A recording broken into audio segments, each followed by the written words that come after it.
I have examined my desk and seen that nothing good can be done on it. It is midnight.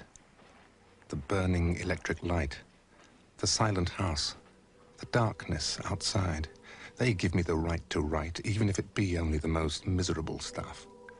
And this right I use hurriedly. That's the person I am.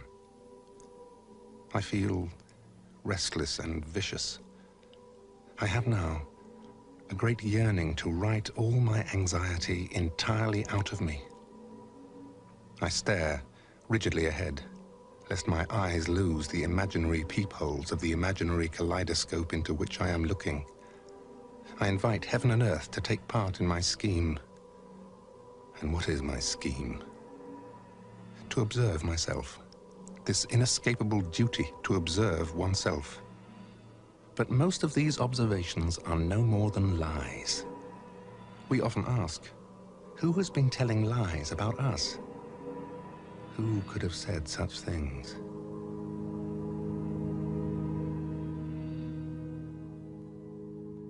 Franz Kafka was born in Prague, Bohemia on July 3, 1883 to middle-class, married Jewish couple Hermann and Julie Kafka.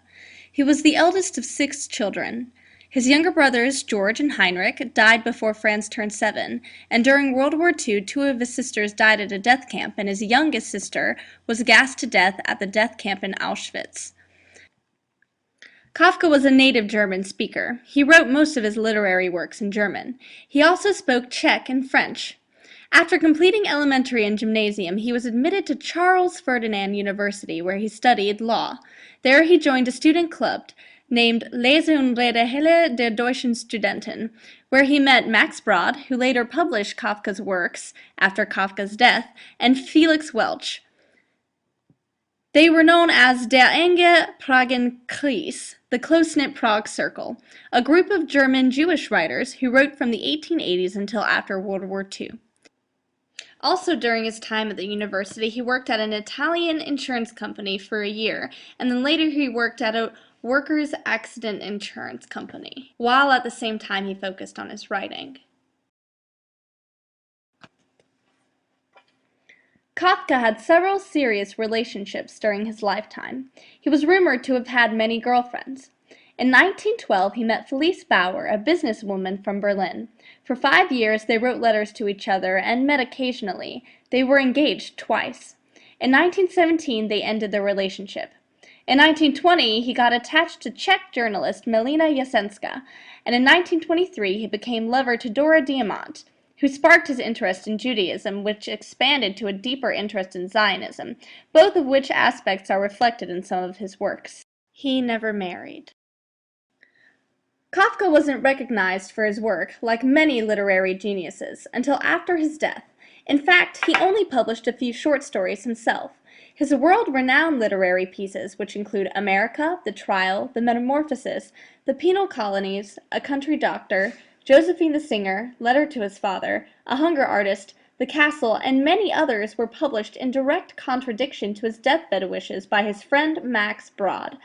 Kafka had specifically requested Max before his death that all his manuscripts be burned, which obviously Max didn't do. His lover Diamant also saved over 20 of his notebooks and 35 of his letters, which were confiscated by the Gestapo in 1933. Kafka developed the sickness tuberculosis shortly after he ended his relationship with Felice Bauer in 1917. In 1923, the sickness took over and he returned to Prague to a sanatorium where he died from starvation because the condition of his throat would not allow him to eat. He died on June 3, 1924.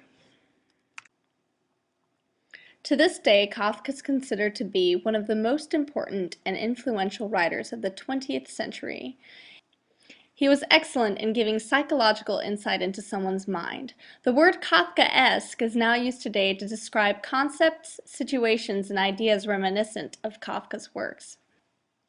Kafka was a major writer in the modernism literary movement. His works expressed the feelings created by the forces of nationalism, liberalism, anti-Semitism, industrialism, and the cultivation of the Nazi movement created by events occurring around him, which make his works an insight to the history of his time.